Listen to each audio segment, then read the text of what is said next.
Hello student, আমরা আমাদের কথা মতন আমরা ভয়েস চেঞ্জের সিরিজ নিয়ে চলে আসলাম। এটা আমাদের ভয়েস চেঞ্জের ফার্স্ট ক্লাস। তো আজকে আমরা ভয়েস চেঞ্জ করব। আগে জানবো ভয়েস চেঞ্জ কি, কেন ভয়েস চেঞ্জ দরকার, কি ব্যাপার বৃত্তান্ত। তো ভয়েস মানে হচ্ছে কি বাচ্য। ভালো করে বোঝো, প্রত্যেকটা ক্লাস একদম বেস থেকে করাবো, যাতে একটিও স্টুডেন্ট না বলতে পারে স্যার আমি জানি না। কেন, একটা ইংলিশের ক্ষেত্রে আমি বারবার করে বলেছিলাম যে আমি দেখেছি যে কিছু স্টুডেন্ট যারা ভাবে এই সাবজেক্ট আমার জন্য নয়। তো আমি বলেছিলাম যে বেসিক্যালি আমরা তাদের জন্যে আমি অনেকটা আশা নিয়ে রয়েছি যে কোনো স্টুডেন্ট কেউ বলবে না যে আমি আর ভয়েস চেঞ্জ পারবো না বা কিছু এরকম কিছু। তো মন দিয়ে চলো, ফুল এনার্জি নিয়ে ফার্স্ট ক্লাস আমরা ভয়েস চেঞ্জে শুরু করি। তাহলে ভয়েস মানে কি? ভয়েস মানে হচ্ছে বাচ্য।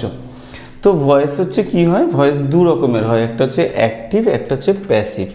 তাহলে অ্যাক্টিভ ভয়েস মানে কি? যখন সাবজেক্ট প্রত্যক্ষভাবে কাজ করে। সাবজেক্ট প্রত্যক্ষভাবে কাজ করে মানে স্যার বুঝলাম না। সাপোজ ধরো আমি বললাম রাম রাইটস এ পোয়েম। তাহলে সাপোজ ধরো যদি আমি এখানে লিখেও নিই, যদি আমি লিখি রাম রাইটস আ পোয়েম, দেখো এখানে সাবজেক্ট প্রত্যক্ষভাবে কি করছে? কাজ করছে। তো এটাকে বলবো আমরা অ্যাক্টিভ ভয়েস, যেখানে সাবজেক্ট প্রত্যক্ষভাবে কি করে? কাজ করে। তাহলে স্যার প্যাসিভ কি? প্যাসিভ যখন অবজেক্টের দ্বারা কাজটি সম্পন্ন হয়।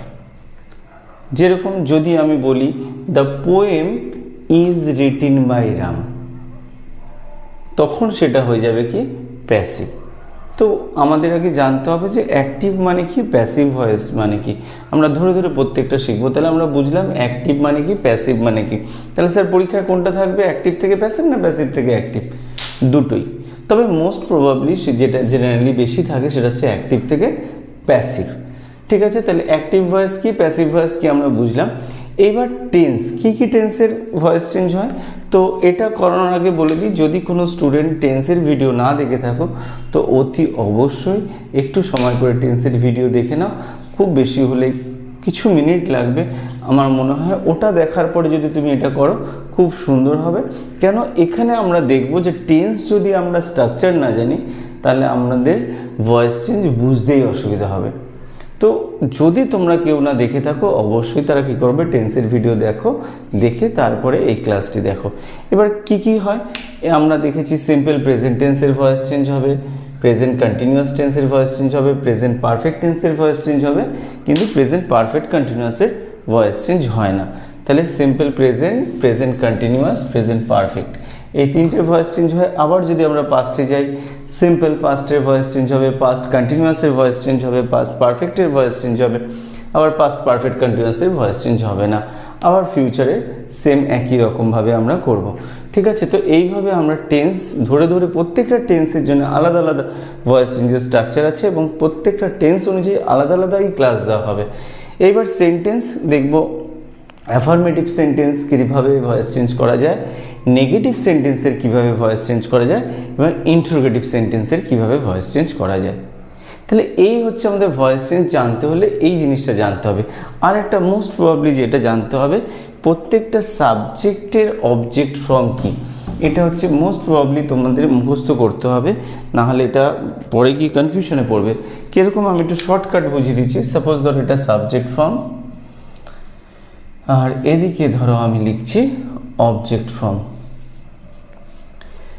সাপোজ ধরো কোথাও আছে আই, তাহলে আই যদি সাবজেক্টে থাকে ওটা হয়ে যাবে মি, এখানেই তোমাদের পড়া হয়ে যাবে। যদি কোথাও উই থাকে তাহলে ওটা চেঞ্জ হয়ে যাবে আস। যদি কোথাও ইউ থাকে তাহলে চেঞ্জ হয়ে যাবে ইউ, ইউ থেকে ইউই হয়।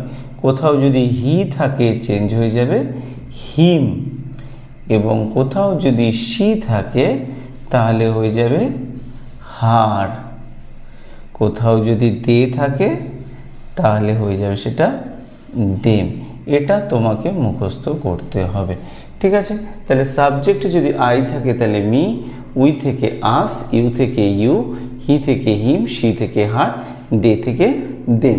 তাহলে কি কি লাগবে ভয়েস চেঞ্জ করতে গেলে? আগে আমাকে জানতে লাগবে কি ভয়েস চেঞ্জের কোন কোন কি কি ভয়েস চেঞ্জ কটা আছে। একটা হচ্ছে অ্যাক্টিভ, একটা হচ্ছে প্যাসিভ। এবার জানতে হবে কি কি ভয়েস চেঞ্জে কোন কোন টেন্স আমরা কি করে বুঝবো।